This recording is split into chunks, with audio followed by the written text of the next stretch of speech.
Dear Uncle Chris, out of many, you're one of the few who cared about us all. Our education, our work, our lives, and even where we lived. When I finished school, you came home and told me to go to college while I waited for my results. You proceeded to pay tuition, and even when the results came out, I just continued in the same college. After college, you told me to come and work in your office and help your then secretary Amina until I found the job I wanted. But I was too headstrong, and that I sometimes regretted the fights we had afterwards. But you never gave up on me.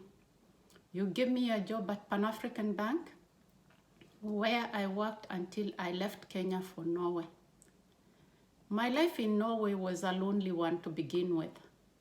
With only my husband and no friends, Norway is not a country like Kenya, where when you meet a person once, you can call them a friend. Here, things take time. On the other hand, no family member was able to visit us at the time. You were the first family member who visited and called us.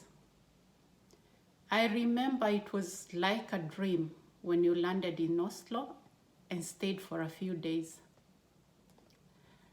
I think you were angrier than I was when I was cheated out of a lot of money while building in Kenya.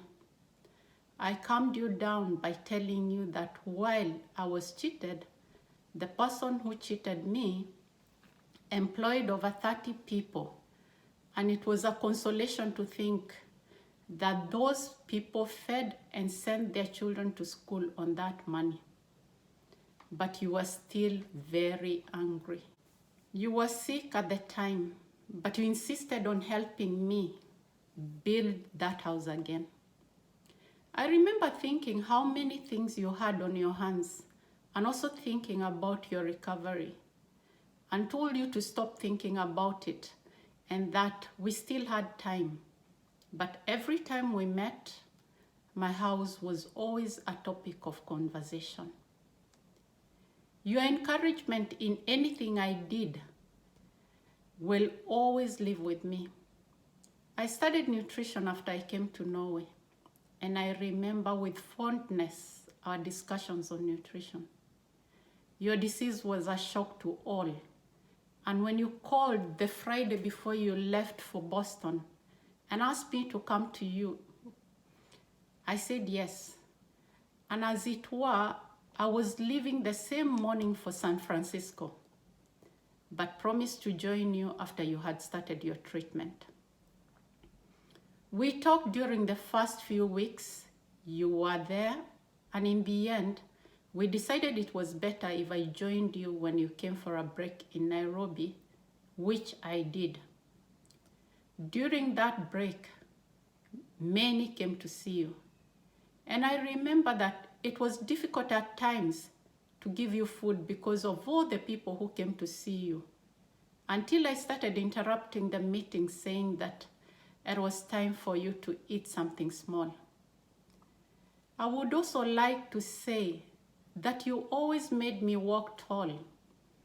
You were proud of my achievements, and I know it was the same for the other members of the family.